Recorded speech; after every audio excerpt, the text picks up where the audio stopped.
Okay, hello everyone. Good morning. Sorry. Welcome to the summer school and welcome to this session on GRASS. I like to get to know the people that attend lectures and workshops. So let's do a quick tour the table if you don't mind. You're not that many. So in 2-3 sentences, just let me know your name, your background, and what you are working right now. We can start with Tom. Director of OpenGeoHub, main host of the summer school, background in machine learning and spatial data. I work in several fields, mainly art. I coded some early synopsis in art. GS. Thank you, Tom. Hello, my name is Gabriel. I'm a first-year master's student in applied physics, and I'm here to expand my coding skills and learn more about Earth observation. All right. Hi, my name is Poliani. I'm from Brazil. For more than 8 years. My background is like use my scholar, sciences and others. I never use GRASS, but it's great to have to learn something that's open source. So, and then now I'm working with Personalize, developing the precision with your course application. Okay.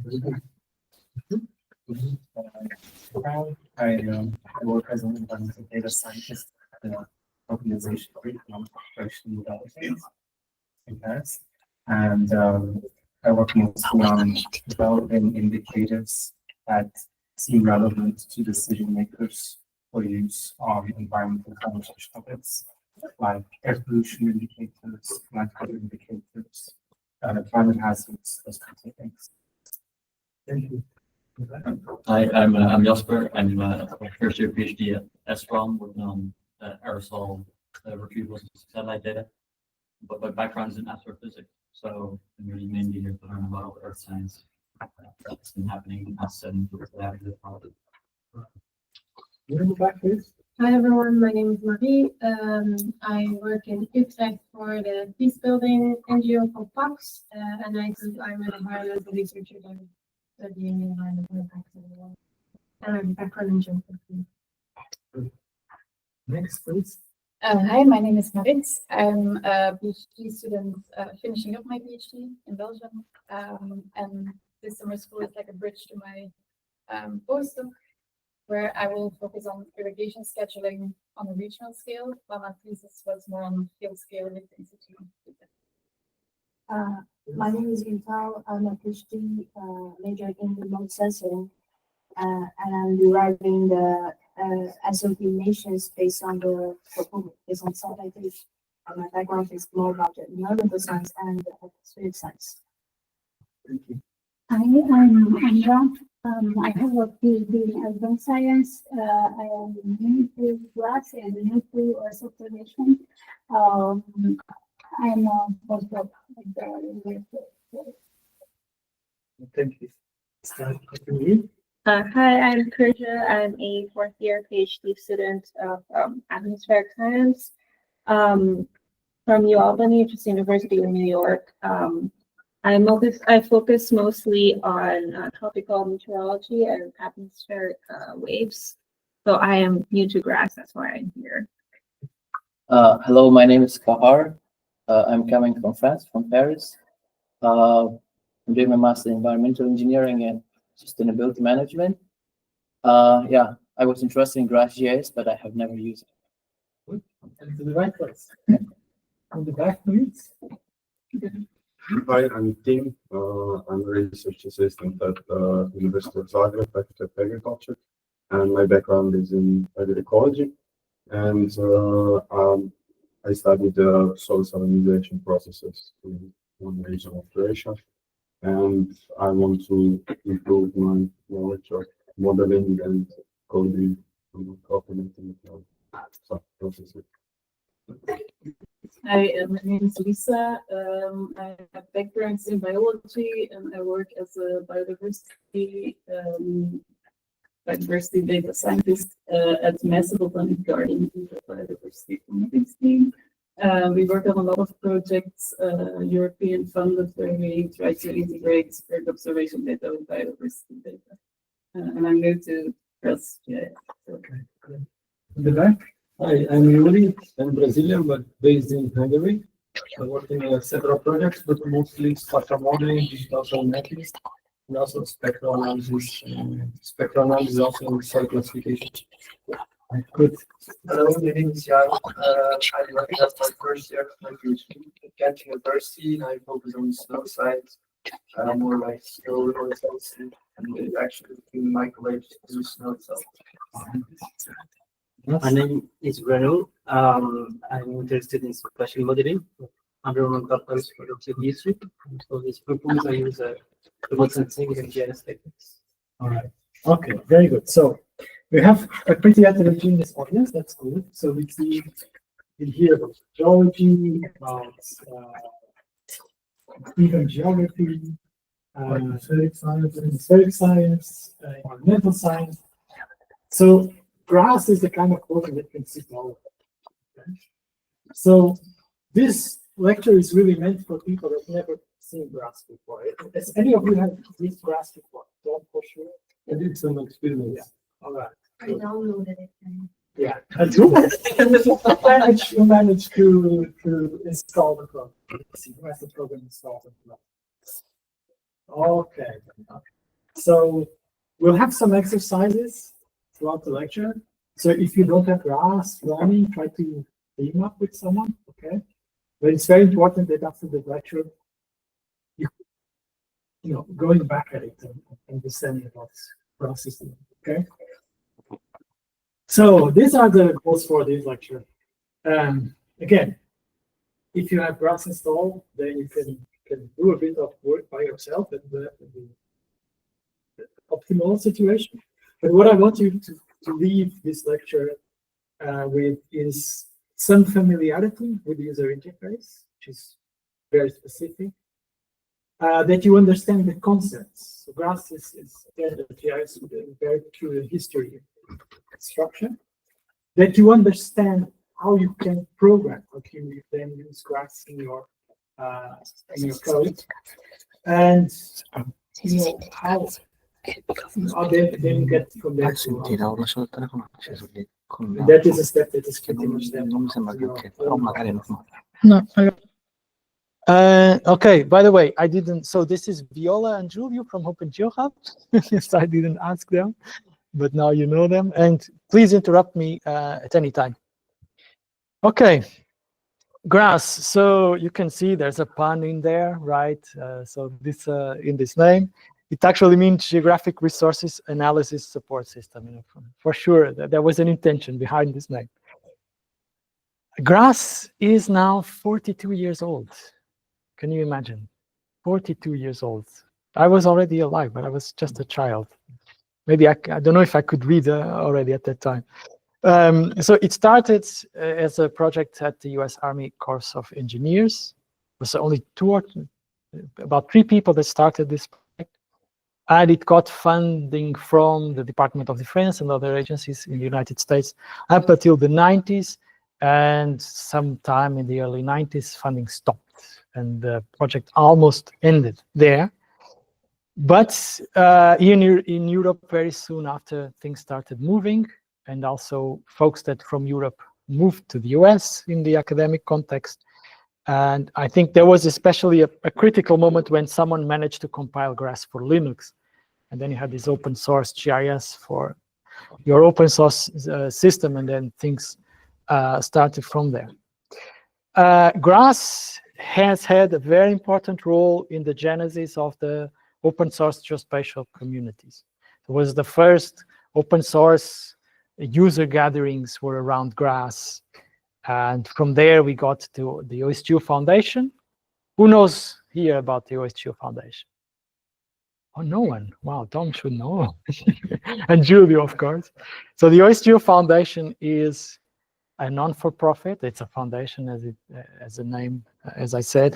And it is meant to curate open source software for geospatial. And this foundation runs every year a conference called FOSS4G. That is a showcase of open source software and applications of open source software in geospatial. Highly recommended. And GRASS is in the genesis of all this.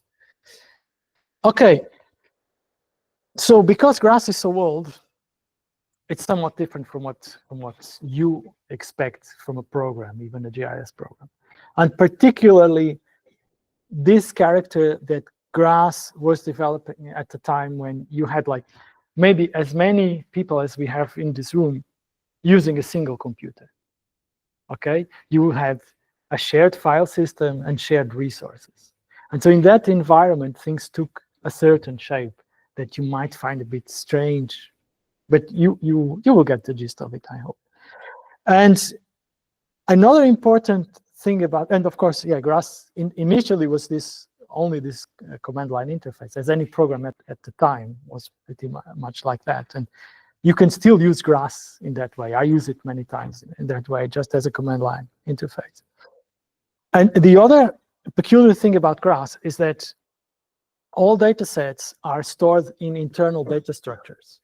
So if you want to do something with whatever data, you have to first import, you work on that data, and you may create maps, but if you want then to provide that data to someone else or put it out there on the web behind some data service, you will have to export that data from GRASS. And it's not complicated, but it's one more extra step that you have to be aware when you work with GRASS. I will be putting this presentation in pre-talks, also eventually Mattermost. There is a link here to a promo video. When they were losing funding in the late 80s, early 90s, they made this nice promo video that is an amazing document. It's like just 12 minutes or so that you can see what was not only GIS at that time, but what was working with computers that long ago. Okay, so let's get down to it, to the concept. So the first thing that you have to be aware, GRASS has this concept of the database. The database is the root of your workspace. And again, if you think of a shared file system, this was a folder in the file system where GRASS stuff was tucked away, was organized there, okay? And what happens is that every time you import a data set, this is going into some database that is managed by GRASS. And also the database folder is a place that is meant for only the software itself to work with. So you're not supposed to go there and add files or change file names, etc. So you just leave it for GRASS. So there's a little bit here of the user interface. So this is a portrait in the user interface as a tree. Again, it's concept of the file systems, and I will get deeper into that further on. And then within your database, and again, we are not talking about SQL, okay, we just have this word database, just a folder in a file system. Within that, you have projects. And projects are collections of data sets that exist in the same coordinate system. Okay, so who here has used QGIS? I guess that's more popular, right? In QGIS, you also have this concept of projects, right? And the project, you define your coordinate system, right? If you're working, I don't know, working in the Netherlands, you use the Amersfoort coordinate system, right? So here is the same thing. You have a coordinate system and a collection of maps. And usually, when you start working with GRASS, one of the first things you do is to create a project, right? Like, you know, the GIS software. So this is here, we have a clear overlap with, or it's a concept that prevailed in time. A little note is that up until GRASS 7, this was not called project, it was called location. So if you ever seen manuals or older documentation, the word location, you just know talking about a project, okay? And then after the project, we have map set, okay? You can see the hierarchy, database, project, map set. And map set, it's a compartment where you can, for instance, store the maps that are of a particular domain. Let's say I have all my hydrography in a map set and I have all my elevation in another map set. The reason why this exists has to do with the nature of file systems back in the 80s and 90s, right? And the map sets they were used mainly to encapsulate and to determine which users have access to which map set. So I have my map set, I do my work on my map set, only I know what is there, and I can eventually determine if other users can use that data or see that data or not. Okay? There's nothing really complicated, you just need to be aware that these things exist. And in every project is always, let's say, a default map set that is called permanent, all in capitals. And that permanent map set has the specific characteristic that is accessible by everyone. So if you're working in your system and you're the only user, most of the time it's perfectly okay that you have only the permanent data set and you do all there. If you start having a very large number of maps, of data sets, maybe you want to organize it in map sets, okay? But it's nothing really complicated as long as you are aware of these concepts, okay? You can see here, I hope, in the back, can you read this? Books in the back. So here in this tree of the interface, on the very top, I have a particular data set, a database called GRASS data, and a name that I use on my system. And then we have a map set with a long name, NC basic. You'll see this later on. And then there is a permanent map set within it. Okay? Don't get scared about this. This is all relatively simple as you work with GRASS. And then the fourth and very important concept about GRASS is the region or computational region. Can you see a red square in this? Yeah, can you see that? Okay. So again, not only we had shared file systems back in the day, but also shared resources. So you don't want to send this big raster process to your computer and then every user gets stuck because the computer then is there processing this big chunk of data, no one else can do anything else, right? So you have this concept that you restrict your analysis, your computations to a particular area. You can think it as an area of interest, an area of work, and every time you do something in GRASS will check what is the region at the time, and we only apply the computation on that region.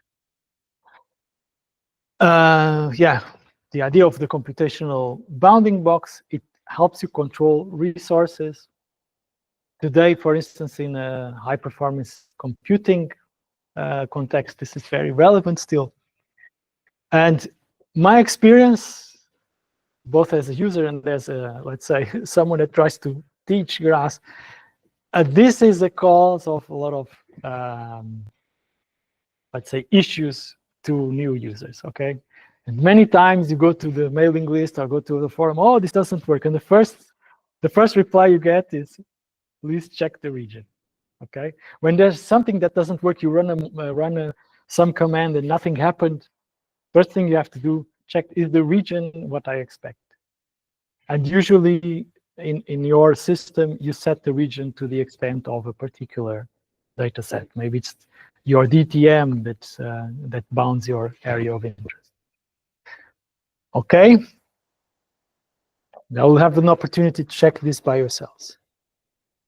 Okay, again, so this is the digest of what we have seen so far. We start with the database. Database is just a place on your file system where the GRASS stuff is tucked away. Inside you have projects. The projects determine the coordinate system of all the data sets that are stored within. And within the project, we have map sets. So we have like, I don't know, folders where we tuck away the different map set, the different maps, the different data sets. And then we have the region wherein computation happens. Any questions so far? Okay, good. The most recent versions of GRASS GIS, do they work with native formats now, or is it still always you have to import? You have to import. There's a lot of there are lot of criticism there. You know? Yeah. There are. Okay, good question. So there are options for you to have like an implicit import and export with the commands .external. And so the things happen on the background and you don't know them. You also have QGIS, and QGIS is ever more intertwined. And okay, it's a bit of a tangent to the lecture here today. So you have mechanisms to, let's say, to make that implicit. However, these things, they are still useful because those internal data structures, they are part of the strength of GRASS in terms of speed of processing. I know one project, they decided to put all their data in GRASS GIS format. Because they say it's the most portable is put on disk. Indeed, and you will see that today. You'll see that. So it's like, it's always these things, they prevailed in time because they might feel a bit quirky, awkward, but there is a reason. There are gains to this. And one of the reasons is that GRASS is really, really effective. It's really resource effective and fast. For example, GeoTIFF, what you have is a file, right? Yes. Locally. I think it's not even a file. I think it's even a collection of files. It will, I think it's a file per block, something like this. I studied that some time ago, but part of it I forgot already. So, yeah. Did you got this discussion? Is this making sense? Yeah? Good. I hope no one is thinking about siesta at this time. Okay, so the user interface. So let's see, maybe I can also. So this is when you start a program, you have this structure. So this looks like this looks like a lot like a traditional GIS program, right? You have your stack of data sets. You have this canvas where you portray stuff, and then on the side, on the left side, you have this toolbox. Let me see. I'm currently where? Let's see if I can switch. Yeah. So I still have a lock from a previous section. So let's put here an elevation display layer.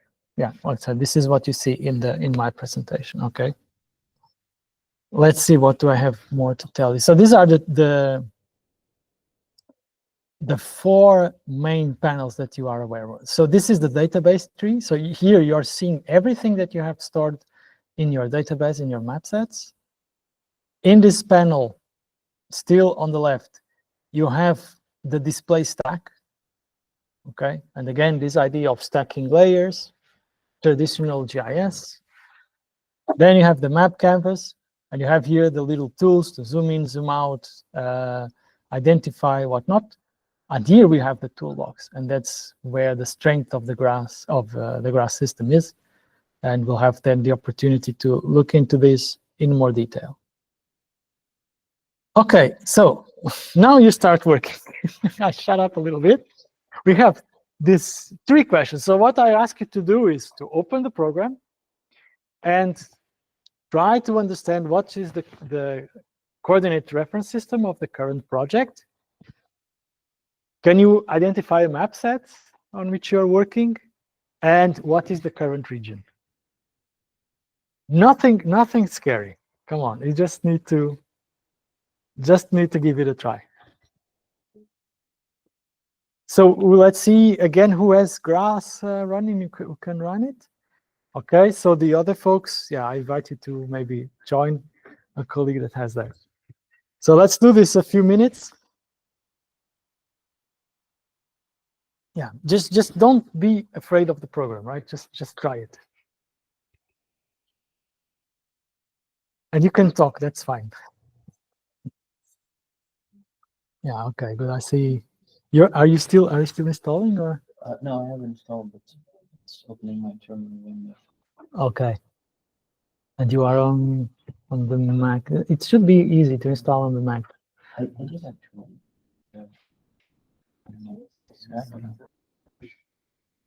Guess the way I run everything this way. Okay. For the GUI to come up. Okay. I have to run a column. Yeah. This shouldn't be the case, but it also works that way. You can also start it from the timeline. Yeah, good. So yeah, so this is like the first time you open the program, right? And you get that map. Yeah, good. This is the CRS. Yeah. So actually, what is happening here is that the name of the project identifies as the CRS.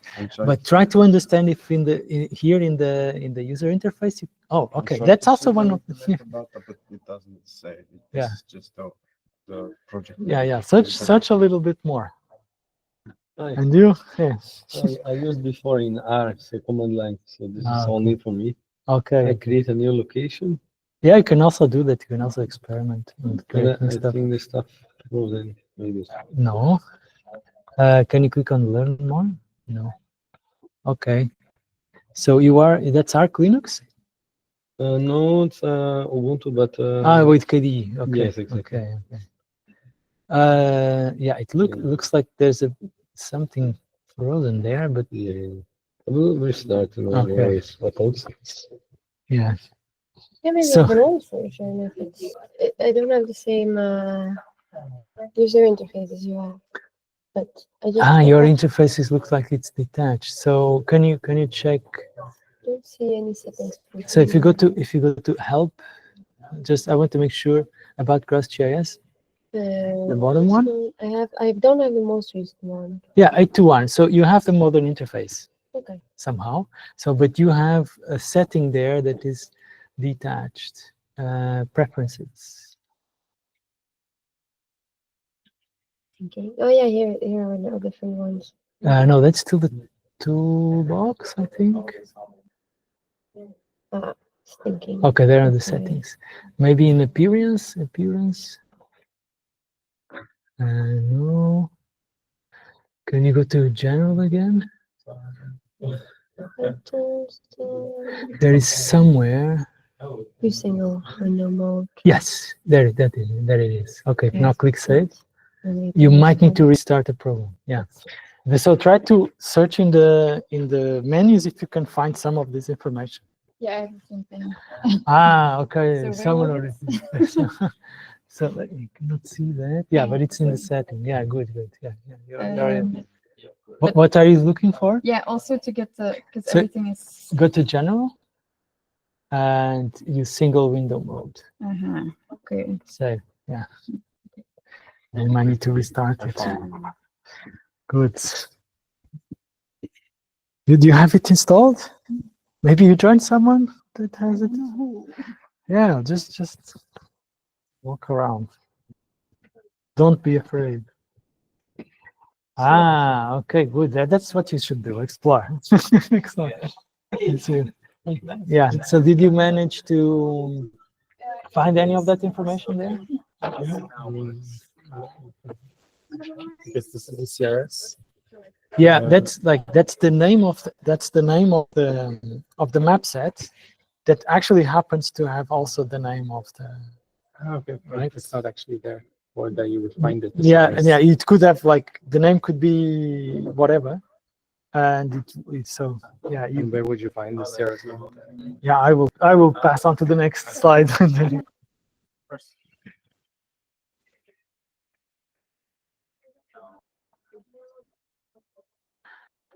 Okay, so this is the solution. Okay, so I ask you to go through this and see what happens. So, who of you is starting GRASS for the first time? Yeah. So those of you that started for the first time, what happens is that the program created a database and a temporary map set, and that's why you see TMP, etc. Okay, and this is just to help first users to get a contact with the program and see it working without having to worry immediately with creating map sets, etc. Okay, can you all find these menus? Yeah, good. Any questions or quirks so far? No? What's the difference when you use GRASS GIS from QGIS? So what happens there is that QGIS is creating map sets on the fly for you. Creates the map set, imports the data, runs the module, exports the data, and shows it in QGIS. Right? So this is also, so what Tommy here is referring is that you can use the modules that we'll see later on through QGIS, and that's convenient, especially if you don't have long processing chains. But with GRASS, then you have, especially in terms of automation, GRASS itself is more powerful. Okay, but this is maybe a topic for a later lecture to use GRASS from QGIS. I didn't start like that, but at some point in my career, I was using GRASS a lot from QGIS. Okay, yes, please. Display output the same lines as if we were in the terminal and just put the, because I seen that when we go to settings, computational vision, in brackets it says GIS. Exactly, you're getting there. You're getting there. So can you? So for instance, computational region, show current region, right? So what this has done is that it ran the module that displays this information. Okay. Good. We'll get there. Huh? Those that for those of you that this is not yet transparent, we'll get there. Okay. Let's move on. So we have seen now the structure of the program, this essential concepts, but what you are here for is for these modules, right? These are the, let's say, you can think of them as little programs that are inside the main system that do the actual work. Okay, a lot of things that I want to tell you about this. Okay, usually a module is a transformation. It's going to transform things. Most of the cases, they are transforming data. From one data set, they get to another or more. They can also perform transformations on the workspace, like changing the region, creating a new map set. And they also apply transformations on the display. And again, this is also a bit of a legacy when back in the day, people were typing their programs in the command line interface, doing all sorts of analysis, and then in the end, they would display the results. And they would even perhaps send the resulting map to a particular display device that was not even in the same room. I think for people of your age, this is very hard to imagine, but that's the way it worked. Okay. So the module is, you can also think of it as a function. It has inputs and outputs, and either from the command line or from the user interface, you will have places where to apply this, and then you have flags. And flags, they tweak the behavior of the module. Okay, and this depends a bit from module to module. So what this idea of module does is that it creates an environment of pipeline programming. Pipeline programming also comes from early days in computer science, where you have this little box that have inputs and produce outputs, and you chain them in a pipeline. Okay, sometimes it's called flow-based programming. You see in other GIS software, you see still this kind of concepts around. I remember Geomatica, for instance, many years ago, I worked with Geomatica. They also has similar concepts. And I think Esri, they still also have this, like this toolbox composer. QGIS is also something like that. You know, you have this chain of transformations that eventually get to your result. Okay, and the module is a piece of that. And then we have this number. The number of modules in GRASS depends on how you count it. So GRASS has I think now it's getting close to 500 modules that come with the system by default. And then there are add-ons. And add-ons are new modules that are coded by users, and they can be installed then a posteriori. And when you get all that together, we started to get to numbers like 800. It's a very, very large toolbox. So this has two important things to understand. First of all is that almost everything you want to do in geospatial analysis is in GRASS.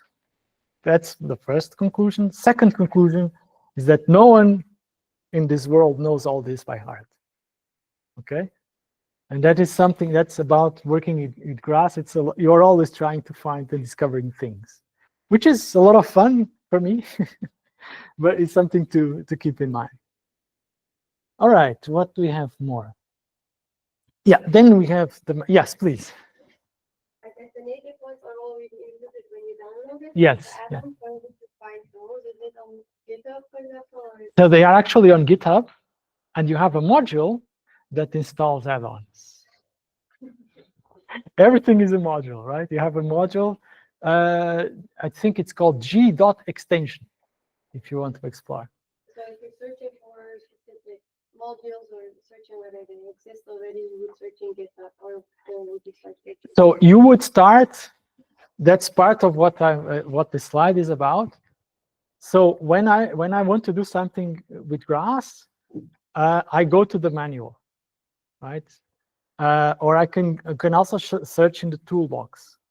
Toolbox has a search function, and I try to identify the module that does this, or the composition of modules that do this, and then eventually from there you might get to an extension, right?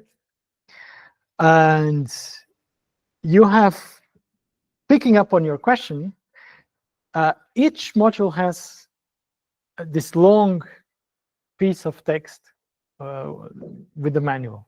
And the manual, you can see from that little bit on the left, you have like the digest of the module, main inputs and outputs, and the simple way of using it, and then a longer description. And also something very important is that at the very bottom, you have the bibliographic references. Many modules, they implement stuff from the bibliography, okay? You can access the manual in the toolbox, in the user interface. You can access it from the command line, and they are also online, okay? And at the end, then I leave links to the web pages. So there is a complex network of web pages, one for each module, plus a wiki that explains typical ways of using GRASS. And of course, for the add-ons, if you ever want to code an add-on, you will understand that you have to create a manual for the add-on, okay?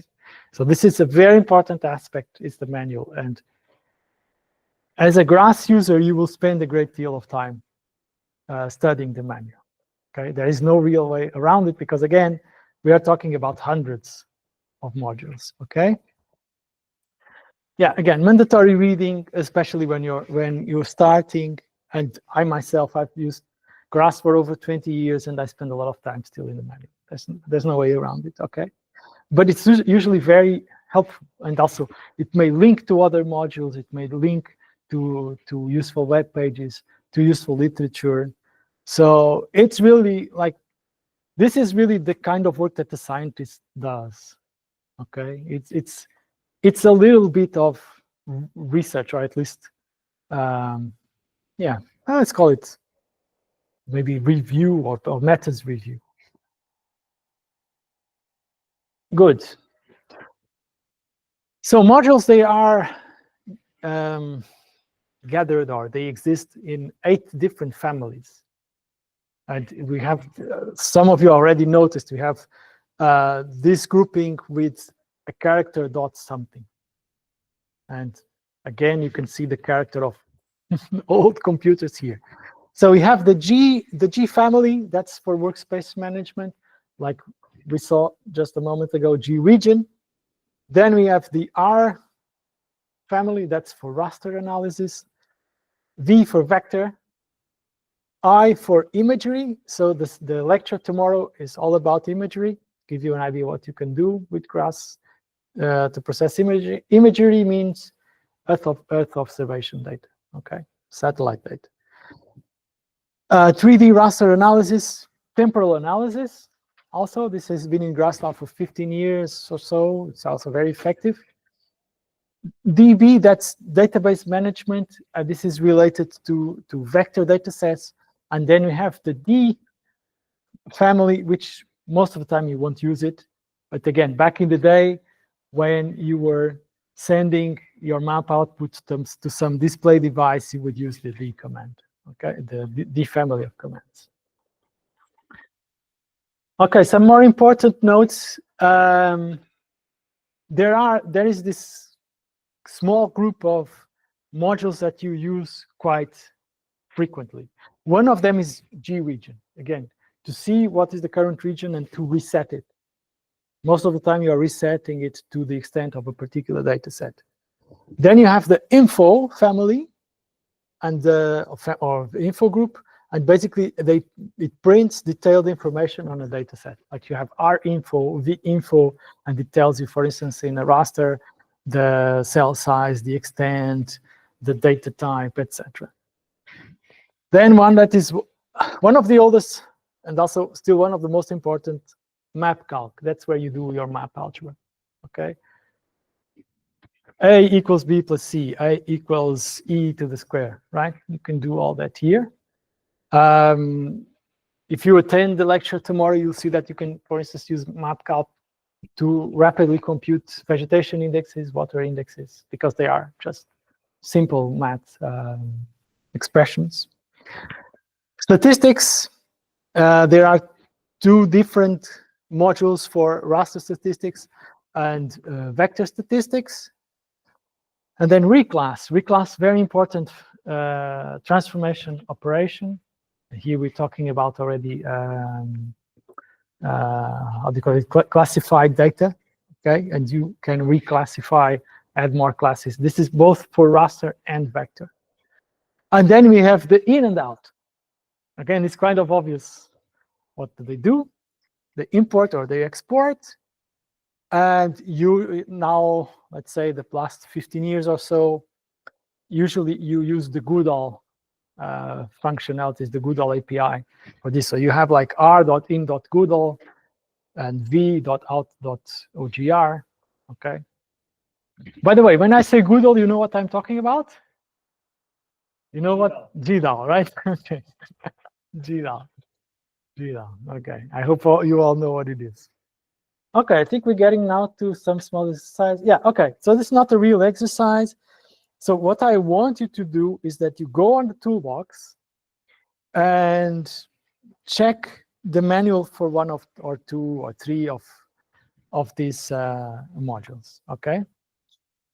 Get familiar with it.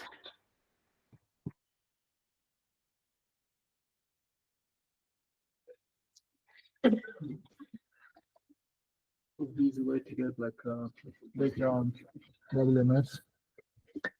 I'm trying to run this one. Yeah, looks good. What does it work? Well, I ran it, but I don't get anything. Doesn't display. Ah, okay. So, but you don't get an error. No. So maybe either is projection system. Might be offline. Yeah. If it was a problem with coordinates, you should have an error. Okay, let me try some other one. Or it's just that you don't have. It could be that you're not getting a reply in useful time, and it's not displaying. Fabric. This is sample data.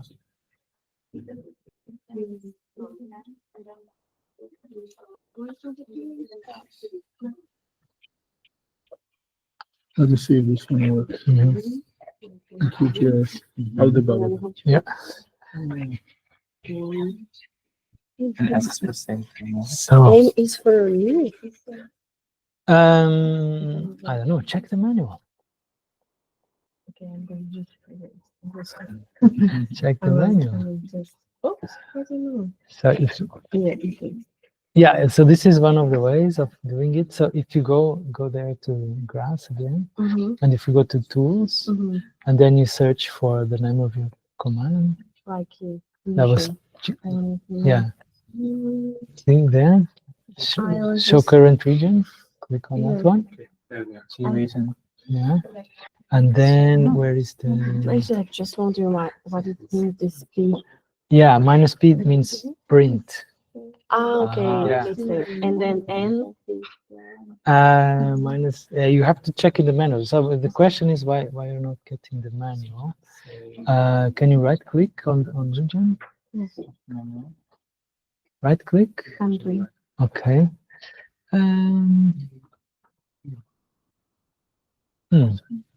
Help. Help. Yeah. Help pros. It opens the. Yeah. Now you showing. Yeah, but let me check something because it should also be possible to do that. Yeah. So see, just a moment. I'll get there.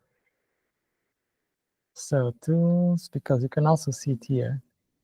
Yeah, one of the things is that I don't use the web interface that much. Ah, okay. So let me show you this again. So when you open the toolbox, again, the toolbox is organized as a hierarchy, and then you double click. What happens is that you will have a small user interface for the module, where you have the inputs and outputs, and at the left, you always have a tab with a manual. Okay, so you don't need to go online. So when you install the program, all the manuals, and they are just HTML pages, web pages, all the manuals are downloaded with the program and they are available. Okay, and this is where you can see, for instance, the function of the tags, of the flags, and the kind of inputs. In this case, we have just this input called map. So what is this doing? Yeah, this is just setting the color table, for instance. Okay, so let's see that question there. Yeah, I was just wondering, the console version, you said we could like type man and then the package, but it didn't recognize man. So I don't know if. Yeah, I know, because it's not in that console. Okay. It's not in that console. So yeah, this is the thing. So you have the internal console here, right? And this is one of the ways of interacting with it. But in fact, I started GRASS. Where do I have that? Yeah, let me switch this off. I started GRASS here on my command line, and if I do man G region, right, and I get the manual, but in this text format. So again, those of you that worked on Nix type of systems, Unix, Linux, or the Mac, you probably are familiar with this. Okay, so these are the three ways to access the manuals. And as you can see, like even this this module that has a very specific function, just setting the region, and see how long the manual is. So it does a lot of different things. Most of the time, you'll be using it in a simple way in this particular one. Okay, let's see. Questions? How are we on time? Oh, we are more or less good. Yes. Yeah, good question, but I don't want to plug. You mentioned DAO or GDAO. So my question would be the advantage of the native GRASS format over processing GDAO using the Terra. And I think the base language of GRASS is C or C++. And I think the three of them use the same thing, C++ or C. Yes. So based on your experience with GDAO, let's say processing large data, what would be the advantage of GRASS format? So You are, as a GRASS user, the internal GRASS format is not something that is the appealing bit to you. And also, you don't interact with that format yourself. It's an internal thing that each module uses. There is an API that each module uses to access data, etc. So that's not the reason why you use GRASS. You use GRASS because of all these modules, okay? What I was earlier explaining also here to Tom is that internal data structure is part of the effectiveness of GRASS. It's part of the reason why it is so fast and uses low resources, because all of that is well managed. It's part of the package, but you don't use. It's like the internal GRASS structures is not like a choice between GeoTIFF and NetCDF. It's not the same kind of question. Does that make sense? Yeah. Yeah. By the way, the questions from the audience are being captured there, or No, but your answers are. All right, so I have to repeat the question. Yeah. Yeah, exactly.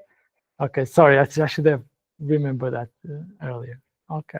On top of that, if you allow me, so yes. I believe the parallelization is also standard. So the question now is about parallelization. This is usually Tom that asks that question, right? So I won't be talking about parallelization here directly. We could have a whole lecture on that, but there are two ways where this could happen. More and more you have modules that implement parallelization themselves, and usually you can check in the flags, like, and you have something like a flag that like -C and then the number of CPUs. So they have more and more modules with this. The other way is that you do the parallelization yourself. And you have different ways of doing this, whether you use, for instance, the Python API, if you use GRASS script, that we'll see later in a moment. But the idea is that you split your work area in smaller bits. And there, both the concepts of region and map set are very useful. Right? You can create a map set for each bit of your work area, and you fire up a different GRASS instance on each of these, and you have your parallelization. Right? You have then a Python API that makes all this agile, but I've done this, for instance, even in Bash, and it works, and it's amazing. All right. Okay, I think that's where we are going now. It's about, yeah, okay. So let's try to download the data set, okay? So you have even in the user interface this button. I hope that you can see. So you have the database button, then you have one with the spheroid to create a new data set, and then the second one with the spheroid is to download the data set, okay? Please follow these instructions, and you're going to download the basic North Carolina data set, okay? So this is a map set that is somewhere online, and you download it to your system, and since it is already a GRASS map set, it's ready to use, okay?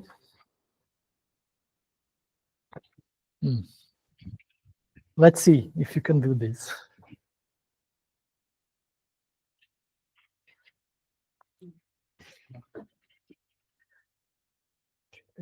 3%. Okay. I'm sorry, I'm just thinking things. Yeah, that's because the data set is not that big. Okay. How long it is? 24. Okay. Yeah, it's a small data set supposedly. Yeah, the Wi-Fi isn't the fastest. Yeah. Okay. This was always a bit of a risk, but yeah. And yeah, so what I can say, so this is a data set that was compiled by the folks at I think University of North Carolina. I hope I'm not making a mistake here. And it's one of these famous open data sets that are very useful because they have different data formats and different not data formats, different data layers, and it's very good to start. It's also very good to teach with this kind of data sets that are concise. Okay, who has managed to start the download at least? Okay, and how far are we? Are we anyone getting close to, let's say, 80%? Yeah? Good, good, good. Okay, good. Okay, so this is the next exercise. Once it's downloaded, you'll see that you have a layer about hospitals and you have something about earthquakes, okay?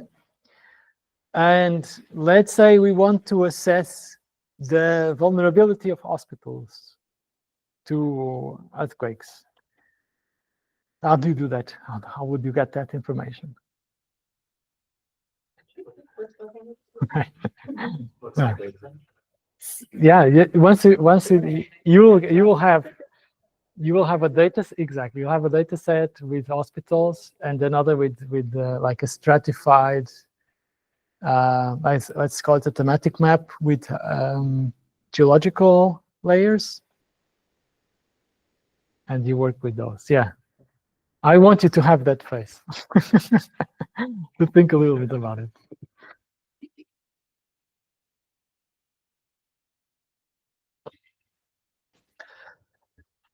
So, Tom, is it usual? Is this too different from the usual lectures? Usually Marcus Methodus doing the GRASS GIS. No, but in the sense that here I'm more relying on people trying to do stuff and not talking all the time. Is that Well, we kind of always expect to see like a demo, full functionality where to find, and then leave them also to use their own data. Okay. But it's enough that they see what's the full potential, Right. So maybe some will not be able to download and do stuff, but they see that they have a clear idea what the full potential. All right. Okay, so let's have another round, see who is managing. Let's not break things. Let me go to this alley here. So now explore a little bit the data sets, at least see how far is it. It says download complete, so do I just see? How big is the whole data? It's like 40 something megabytes. It's really small. Is that the one on the MC Basic SPM GRASS 7? Yeah, that's the one. If you click download again, what happens? Oh, it says it already exists. Okay, so now can you click cancel? Oh, there it is. So now you can switch map set and just explore what you have there inside the permanent. Yeah, you can display. Yeah. I still couldn't manage to launch GRASS GIS. So what happened? Because like when I open it, so the terminal window appears and it's telling me that the full local settings are missing. I tried like reinstalling it several times, but yeah, this I haven't seen before. Can you scroll up a little bit? Yeah, sure. See if there's. Yeah, this message kind of stop it from. Yeah, but I think the error is really about there's something with the locale.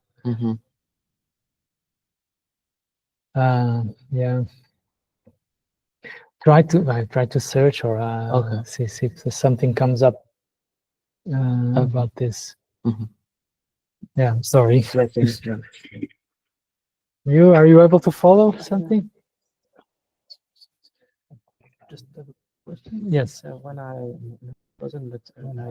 asked for the global help here, I cannot find the index. Okay. It's very strange because it's pointing to this. Yeah, this should have been downloaded. Yeah. But there is no index. So you're on Linux, right? Yeah, in Linux. Yeah. And how did you install GRASS? Oh, just with apt. So can you check if you have? Can you check with apt if you have like GRASS docs, the package GRASS docs installed? So if you do, you have aptitude. Yeah. So if you do aptitude search, search GRASS. Yeah. Yes, but, There will be a GRASS doc somewhere, maybe probably up if you scroll up. Yeah, try to install that one. it's already installed. Ah, okay. So there is something Yeah, wrong. something broken. Oh, maybe we can check. There's something wrong there because then, It's done now. yeah, you can close it. Yeah, and it's already, yeah, it's already. good. This one. And it says in robot. I can't find it. Yeah. So I went there and it's true there is no index protection on it. Mhm. Strange. It's here. Oh, but there is no index. Okay. So whatever. Yeah, I don't know. I don't know. Yeah, but should if you, especially if you have that installed. So let's see. It's okay. So this is more or less what you need to do, okay, to answer this. Who has made some progress? Yeah. So what is the next step? Yeah. So here I have the. I think maybe I better follow this through. Okay, so this is one way of addressing a problem like this. This is a relatively simple problem. You just want to identify a particular data set at locations, at the location of those hospitals, okay? So the first thing I want to do is to, oops. Oh, maybe I cannot select with this in full screen. That would be a bit annoying. Yeah, I cannot select the code with full screen. Nah. Let me see. Okay, this is not so bad. Okay, the first thing I will do, I'm going to inspect here this geology data set. So I can use here the console, so paste, and what happened? Yeah.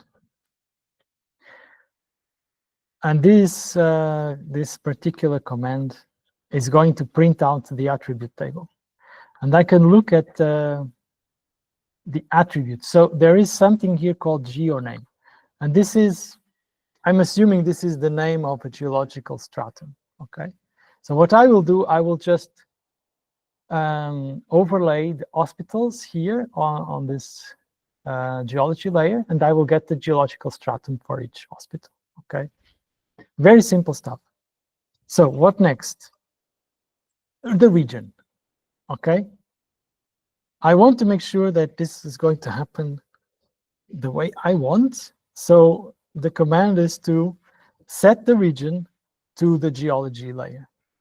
Okay, that's my work extent. And yeah, it just tells me, okay, there's no output. Okay, then the next step is that I will add a new column to the attribute table in the hospitals data set. Okay. Yeah, something here, the paste. All right, so add column to the hospitals data set. The column name is geo category, and it is a character 10 character string. And it tells me, okay, right. Now I'm going to do the overlay operation. I use this module called v.what_vect, basically what is there in this vector data set. And I have to be careful here with this copy paste. Yeah, okay. So the inputs are the hospitals data set, the column I wish to update, and then the source.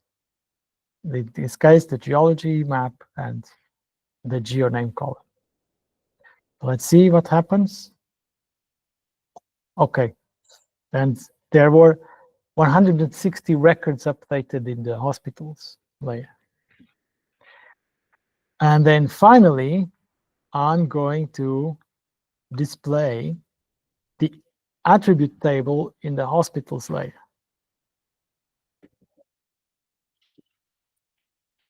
And if we look, yeah, so this is not always the most convenient output, but where is it? Oh, it is here.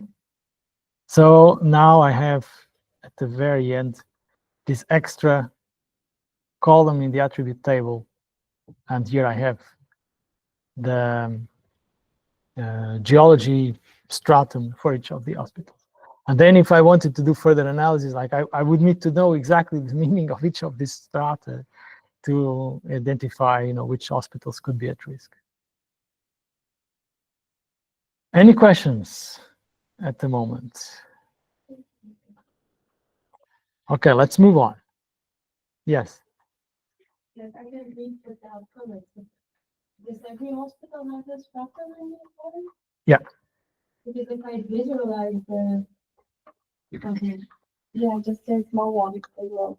There's 2 hospitals. Yeah, yeah, I see just like a small layer of privilege. Yeah, so let's see that. Yeah, in this, in this region, you only see 2 of them, but there are more there. Okay, again, the region matters. Huh? Okay, let's move on. How far are we? Okay, so let's put this full screen again. I hope you have seen already these different aspects of interacting with the system. We have the toolbox, the console that I just used, and then we have 2 more important tabs there: the history and then the Python shell. Okay, we'll see more about the Python shell. What I want you to pay notice is now the history.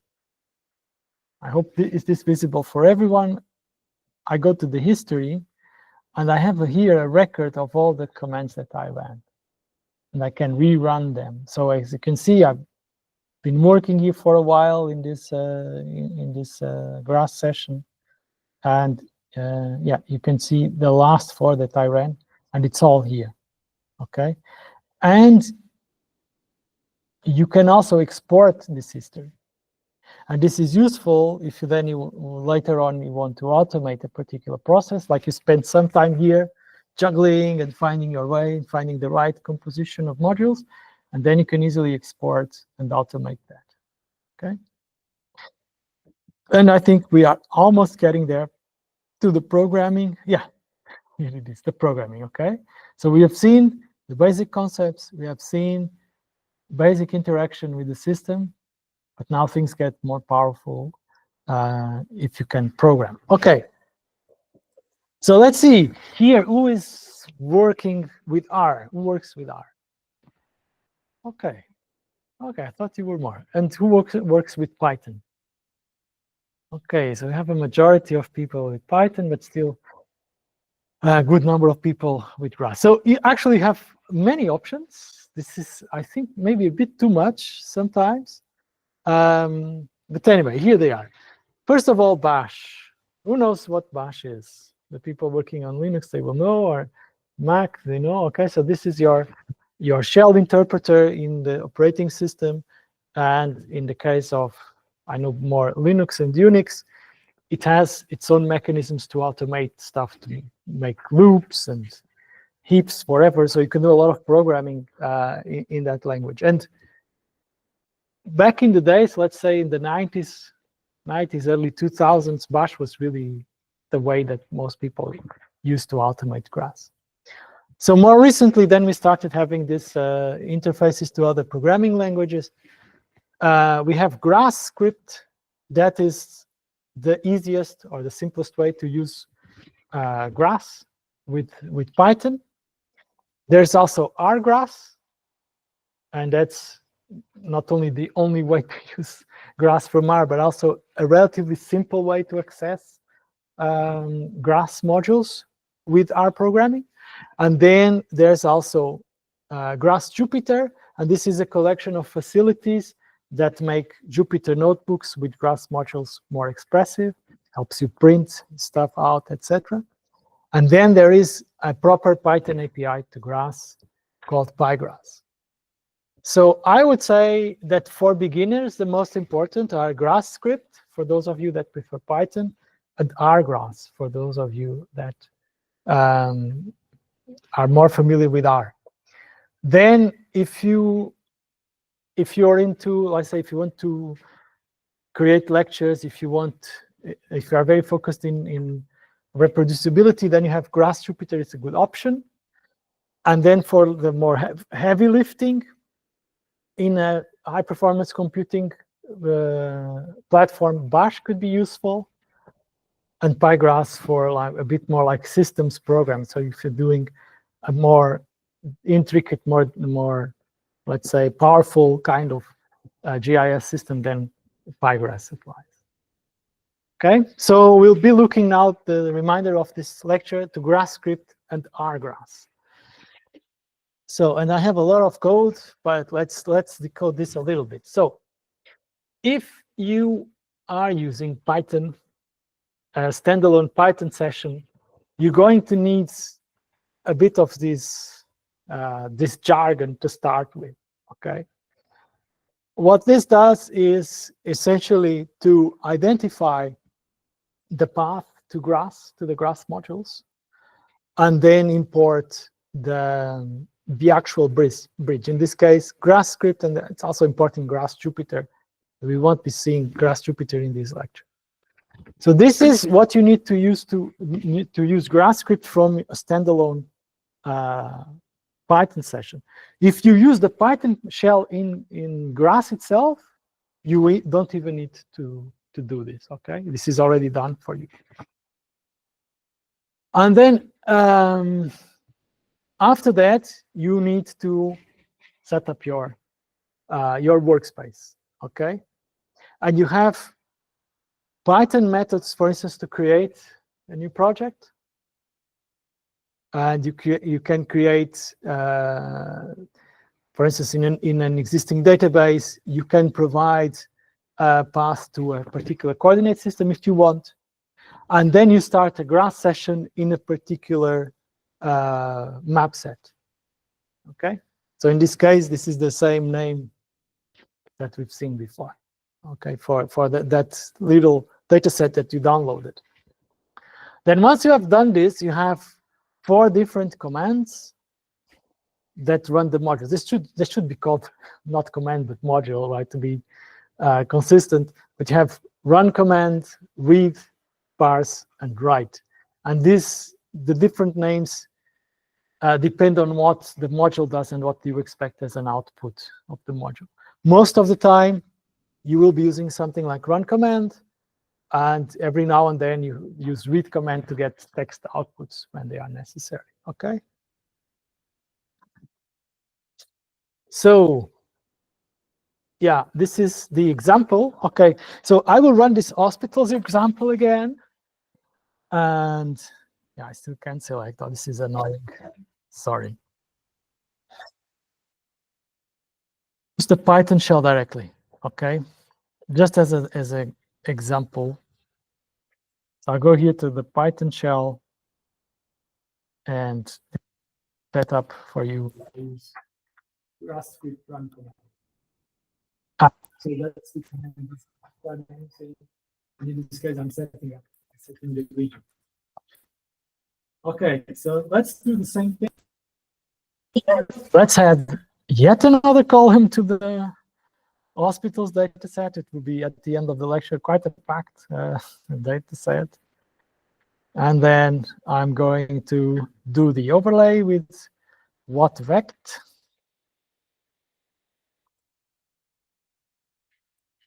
There it is. And then I'm going to use read command. Why?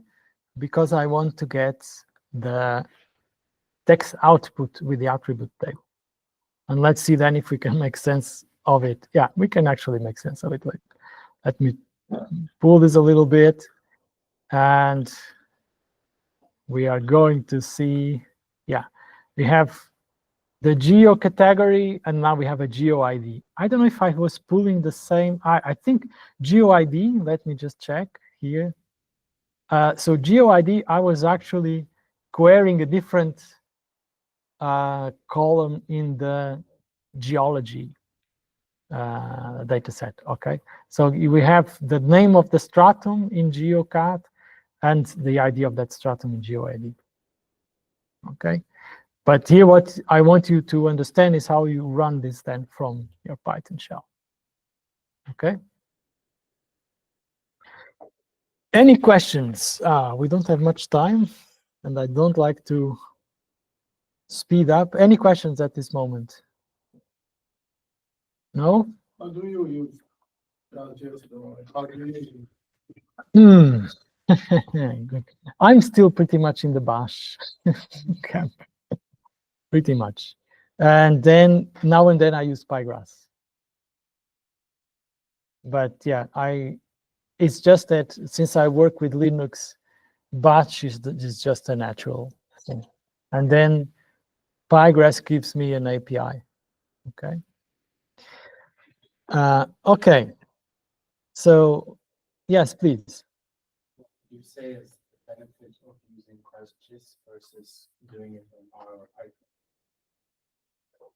What do you mean? Doing the same calculation? Same? Yeah, I'm trying to understand why I would move my workflow to GRASS GIS. Like, what's the added benefit? The most important added benefit is this hundreds and hundreds of modules that do stuff for you.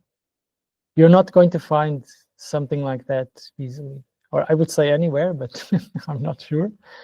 That's the main. If you are doing simple things, like let's say you're doing map algebra, and you're proficient with Python, then you're good, right?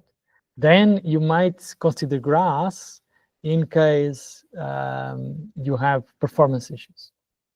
Okay, yeah, because Python is, in terms of performance, is at the lower end of the spectrum, right? If you are doing, for instance, hydrography analysis, usually you don't have that. You don't have necessarily a Python package to do that. You have Python packages that help you with that, but it won't be the same thing as working with GRASS, right? Okay, I have to speed up. I don't like that, but time. I think also it's important that you spend some time working yourself. So just to show you here another example that it's very easy then to do this bridge from GRASS to NumPy, okay, and to fetch data from a raster into NumPy, and then you can use matplotlib, etc. Also to pandas, and you can easily fetch the attribute table from a vector into a pandas data frame and then use it that way. Okay. Also, and this is how you combine both things and that you start automating your processes. Okay, and I also wanted to show our GRASS. Our GRASS is very easy to use. I really like it because of that. So you have, like, with this 5 commands, you do almost everything that you need. You need to start a session. For that, you use init GRASS. You have this G meta that helps you understand what is your environment and change it, the session environment. And then you have the exec GRASS, and here you execute modules directly from R. And then you have the read and write to fetch and send data sets to R. So I have here a little example that I want to show you. So I have to fire up my GRASS session. Where is that? Yeah.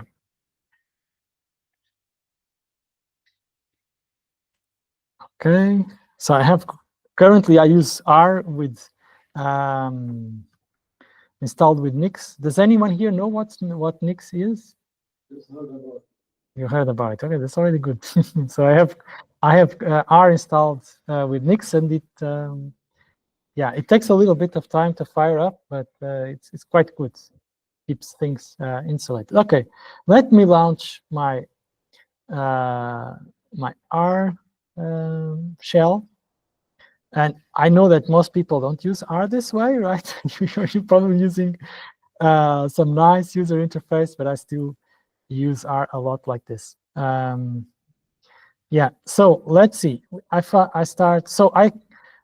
started up the libraries rGrass and also Terra because I will use it to plot data.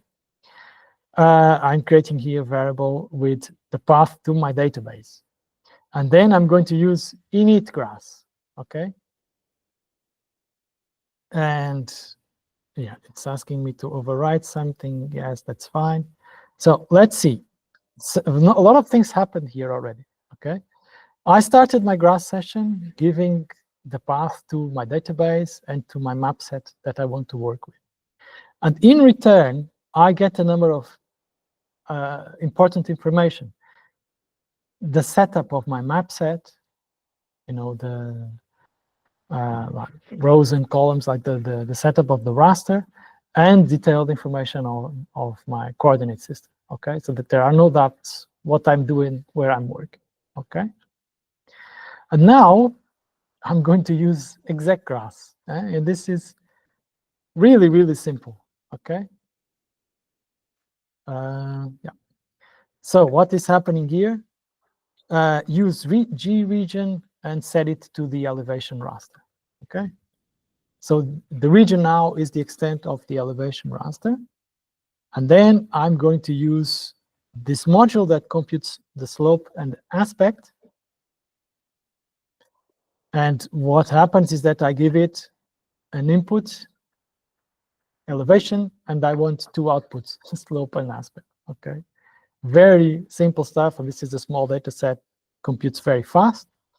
And then I'm going to fetch the result into R. Okay, and again, this is one of the advantages or disadvantages of these languages. Types, we don't need to worry with types. I just with Rust, and I have this new object on my R session called grass maps, okay? And this is plural because it's two of them. And let's do the plot. See if I can put the plot in a pretty way, okay? So this is pretty simple stuff. And then, of course, if you want to do further processing, yeah, you can use then the libraries for spatial processing in R and go from there, you know, do more detailed statistics, whatnot. But this is the praxis. And also, this is how then you can build up and you start making loops, etc., and build up a more refined and longer, not tool chain, but processing chain. Questions about rGrass? I know I'm speeding up a little bit, but I think this is still making sense. Let me know if not yet. Let's see how much time we have. We have 5 minutes. So, so with rGrass, you can parallelize, but you need some stuff because you need to fire up different R sessions in separate. So you need some code outside R. Usually, I would do this with Bash. Okay. Like if you're using Python, you have multi-threading, multi-processing, you can try those. With R, you have to do that parallelization outside R. So you're just firing up several R sessions. But it works, and it's not so difficult. If you learn a little bit of Bash, it's not so difficult. Okay, so let's see what I wanted. I wanted you to work a little bit more. So that's like, this is like the last exercise. Maybe we can skip this. So I will come to your question. So what I wanted to say is this: if you can, please come back here. Okay, come back to the presentation. I have some these QR codes. They lead you to code snippets, one for GrassScript and another for rGrass. And I wanted you to try to answer one or two of these questions. Right? These are just basic spatial analysis stuff, like. You know, almost undergraduate stuff. Okay, And that's the way you get acquainted with the software. Your question, please. Can you access the GRASS manuals in R? Well, that's a very good question. I have no idea. that's the truth. So R also has this philosophy of the function manuals and function manuals being there downloaded with to get to the manuals of the GRASS modules. I don't know. I never tried to do that. Yeah. So usually, because when I get to R, and I guess it would be most the case, when you come to the programming part, you should already have a good idea of what the module is doing, so you're no longer in the phase of exploring. But maybe, yeah, this is something to explore further. Any more questions? Please, okay, this is not part of the hackathon, but if you're interested in GRASS, please try to do this, work on that North Carolina dataset, explore a bit further, both with the interface and with the code, okay, with the coding bits, okay? So, okay, so last notes before you leave. So what happens next? So 3 main pointers. You have a very nice webpage with tutorials. On some of them are more generic on how to get into GRASS, and some more specific into particular domains, okay? Also, there you have a good number of Jupyter notebooks and Colabs, etc. So there's a lot of stuff there if you want to get deeper in a particular domain. Yeah, there's also this page with notebooks, also very helpful, and the community. Okay, the means of communication with the community, they changed to Discourse about a year or so ago. Use it. Use it. These questions that I cannot answer, for instance, sorry about the microphone, use it, okay? Go there and ask and complain. It's all good. And there is this classical book. It's, yeah, 3rd edition, but even the 3rd edition is old, but it's a very good way to get into the system. And last but not least, this is the cheat sheet of what I wanted you to understand today, okay? The main concepts, your pathways to automation, both with Bash, Python, and R, the families of modules, the most frequently used modules, okay? And before I leave, read the freaking manual, okay? And it's not only a joke, but working with GRASS, making the best of GRASS, has a lot to do with spending your time in the manual and understanding how things work, understand what are the network of modules, the things that you can do with each module, etc. Okay, so take your time to read the manual and understand how things work. And I guess that's it. We are top of the hour, so we'll leave it here.